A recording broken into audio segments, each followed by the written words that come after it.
नमस्कार। आज हम आगे इस चर्चा को जारी रखेंगे और वो है अध्यात्म पर। पापा कुछ और बताइए अध्यात्म के बारे में।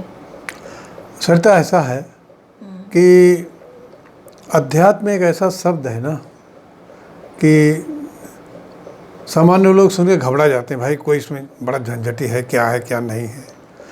तो मैं तो इसको 6-7 साल से इस पर काफ़ी चिंतन किया हूँ और इस बीच में इस पर तो हम 4-5 किताबें भी ऐसे इंस्पिरेशन हुआ और लिख उठी अध्यात्म पर। तो जो हमको समझ में आता है कि हर आदमी की कुछ न कुछ सोच है कि क्या अध्यात्म है और वो उसकी सोच सही है। जैसे लाल बुझक्कड़ की कहानी है ना, तो जो जितना जानता है वो बिल्कुल सही है, लेकिन जो हमने अध्यात्म के बारे में समझा कि हर आदमी का जीवन आध्यात्मिक होता है, लेकिन इसका उसको जागृति नहीं है, उसको पता ही नहीं है। अगर किसी तरीके से आध्यात्मिक जागृति हो जाए तो उसका जीवन बिना कुछ किए इसी हालात में जरूर उस सुख शांति की उसमें वृद्धि होगी। यही एक्चुअली समझने की बात है। तो इसके लिए अब जैसे तुम लोगों का ये आध्यात्मिक जागृति सेवा केंद्र बच्चों के लिए चल रहा है, तो ये है तो बच्चों के लिए, लेकिन डायरेक्टली इनडायरेक्टली आप देख रहे होंगे कि इसमें उनके माता पिता भी किसी न किसी रूप में इन्वॉल्व है ही हैं, जैसे यहाँ भेजते हैं तो उनकी भी आध्यात्मिक जागृति हो रही है। तो इसमें कोई ऐसा स्पेसिफिक टॉपिक ले करके कि अब अगला लेसन क्या है, अगला लेसन क्या है, ऐसा कुछ नहीं है। इसके लिए जो हमको मैं मतलब सजेस्ट करना चाहूँगा किसी भी व्यक्ति के लिए, वो ये है कि स्वाध्याय से इसकी स्पष्टता बढ़ती जाएगी और कैसे हम अपने को और अच्छा बनाते चले जाएं, हमारा जीवन कैसे अनुशासित हो जाए, यही अध्यात्म है।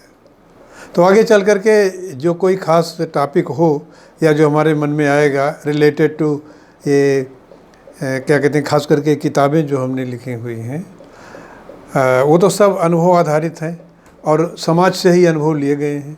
नहीं तो ज़्यादातर लोग रामायण महाभारत की कहानियों पर ही ज़्यादा चर्चा करते हैं और जो ज्ञान बिखरा पड़ा है समाज में वो कहीं मिलता ही नहीं। सोशल मीडिया या व्हाट्सएप वगैरह पर काफ़ी कुछ इस पर प्रयास हो रहे हैं आध्यात्मिक जागृति के, लेकिन वो आदमी पढ़ता है फिर भूल जाता है, उसको अपनाने की कोशिश नहीं करता। लेकिन अगर वो स्वाध्याय करे तो माइंड साथ साथ इंटरेक्शन भी करता जाता, विश्लेषण करता जाता। तो क्या स्वाध्याय में कोई किस तरह की किताबें ज़्यादा लाभप्रद होंगी बच्चों के? ज़्यादातर जैसे पत्रिकाएं आती हैं आध्यात्मिक जगत की, या किसी महापुरुष का जीवन चरित्र आता है, चाहे आप विवेकानंद का ही कोई ले पढ़ लीजिए, इस टाइप की किताबें।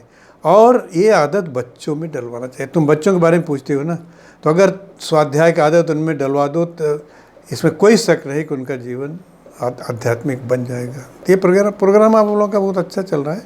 ऐसे ही बात करते रहेंगे, कोई बात खास मन में आएगी तो उदाहरण दे करके बताते रहेंगे।